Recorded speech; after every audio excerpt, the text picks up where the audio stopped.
a lot to get those categories done properly, to understand what they are.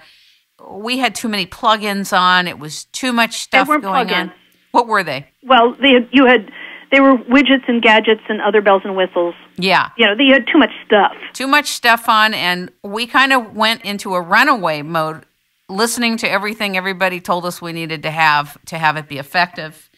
It reminds me very much of, in feng shui, there's two types of feng shui. There's energetic, but there's also, they work in the magnetic field in organizing spaces very specifically for minimum clutter and presentation.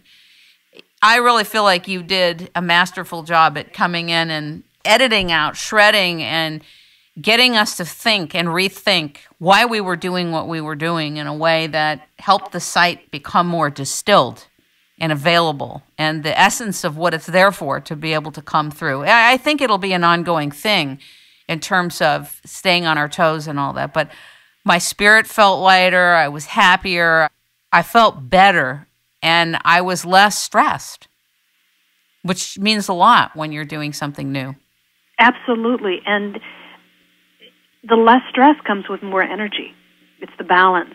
I'm having more fun with it now. It looks more organized and happier. There were things also through consulting you that I had conflict about that didn't sit right with me in terms of where certain things were on the site. And what I learned working with you was I needed to listen to that. Had I listened to that, the site would have been organized much earlier in its start.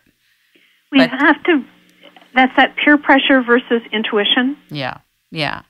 We have to, and the Joneses, we have to compete with, they have one, we have to have one. Well, it's more like there's so many people who come through as authorities in this area, and it's difficult to know who to be listening to and what to be listening for.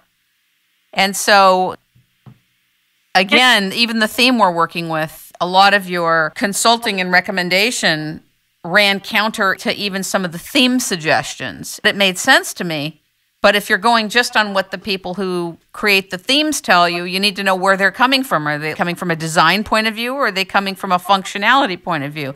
Are they integrated, and if so, how much? And I didn't know to look at that. I think it's always, I think of building a blog or website is like building a house. And one of the first things that people do is they go get all the house idea magazines and things, and then they cut out all the little things that they want to have. Well, you can't put all those little things you want to have into a house, but you have all those are all ideas, and then you go through a process of elimination. And so do we get, the square sink, the circle sink, the bowl sink, the inset sink, the, above sink, and then what's the functionality of it? There's the usability of it. Okay, so, that means it's really high. If we go the bowl that sits on top, we're either going to have to lower the counter or get a stool because the kids can't reach it because only the tall adults can, Okay, that doesn't serve functionality if it's a children's bathroom. The bowl's too high, it's a pain. And, falling off the step stool while they're brushing their teeth just isn't conducive to that kind of environment. So how do you use it? And then there's the cleaning of it. You're going to have to get in with a toothbrush to get all the little edges. But if it's under, the lip and it's all the, then it's recessed, it's smooth, it's easy to clean. How much time do you have? There's, all of those things like designing a house, all the minutia. You have all the ideas. So I tell people, go visit all your favorite sites.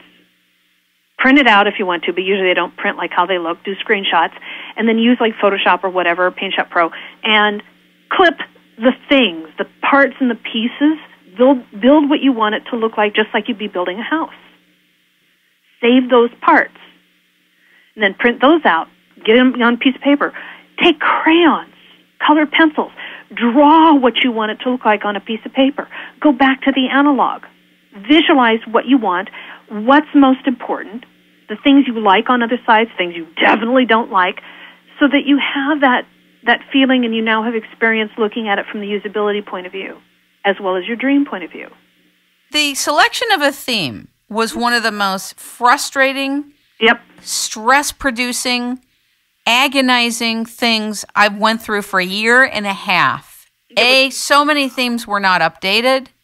Yeah. This is really stress-producing because I wanted to go into WordPress a year and a half ago. Mm-hmm. Being told, you should have it be 2-column or 3-column. what the plugins are about. And so it was so stressful that I literally had to wait. I mean, I literally had to wait because I couldn't figure out how to get it going. I just couldn't. And I talk to people all the time, Lorelle, who have gone through and are going through the same agonizing decision-making process. They want to get going with WordPress. They're going crazy trying to identify what is the most effective theme, what you should look for in a theme, and what kind of flexibility you have with the theme. Well, that's true. I think that what's most important is that people get something up first, and it doesn't matter what it looks like. Robert Scopel's site, I bugged him for years, was the ugliest site in the world, and yet he was quickly growing into the, very, very popular blogger that he is now. And his site looked like crap. Oh my God. It was like it was so 1995. It was just pitiful. And it was on WordPress.com. So, he had no reason to have it sit that way. But his thing was, if I can, I don't care about what it looks like. Most people are reading it in feeds. Who cares? He just was about the content and not the pretty. Well, now it's all prettified because he had enough people bitching at him, and he hired somebody, made it pretty. But it's functionally pretty. What is your take on ebooks? Do you like them? Do you not like them? You're a writer. You're a published writer. Yeah. Well, I want to finish this thought. Sure. Okay. Because I want people to understand, because this is really important. You can always remodel the look of your site, and that's something that people have to understand, is that a website, a blog, let's just say blog, because it's just a web blog is a website. You can always fix it, you can always tweak it, you can always change it, you can always mess with it. So get something basic, and there's really only, look at it from architecture first, and it's as simple as, are you going to be using lots of pictures? Then go for a wider content area to display those pictures, or very narrow, that you're going to only have the pictures be this size.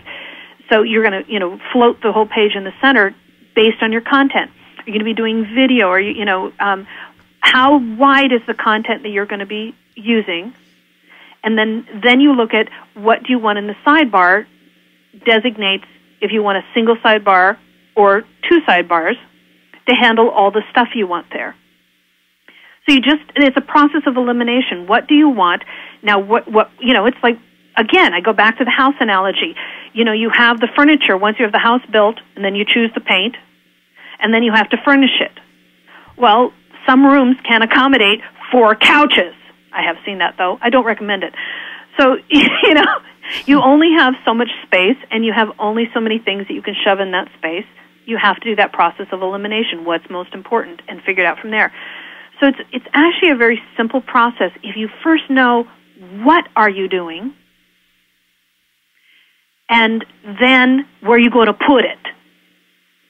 And it's an amazing process that is no different than either building and moving into a house, or remodeling a house, or doing that famous spring cleaning that we should all do to get rid of all the crap in our house. The same thing happens with a blog. You start playing with this, playing with that, and then you realize a year later, that was really stupid. That was a time waster. You take it off. Or 3 months later. It's always fluid. You can always change it. You can always repaint it. You can always remodel it. So don't get obsessed with having it right the moment you get out of the door. That's an important point. It's very important. It doesn't have to be right the first time. Your words, your content is more important than all the rest of this, because I'm there for what you have to say, not for what it looks like. That's the bottom line. I love it. Okay, ebooks. What's your take on them? Good, bad, indifferent, totally. I think it's fine if you have them, fine if you don't. If you are a writer and you have something to say, or you want to preserve some of your posts in a specific way, go for it. If you want to make money doing it, go for it. If it is within you to do it, do it. If you're doing it because you have to, don't. Don't you think the preservation of publishing for the average publisher, given how one can get their published works to market much quicker now, right? We're at this point where we're not dependent on publishers like we used to be years ago. It's a whole different world there. Yes, it is. It would seem that with the speed to market and the ability to publish your own book, name it, do it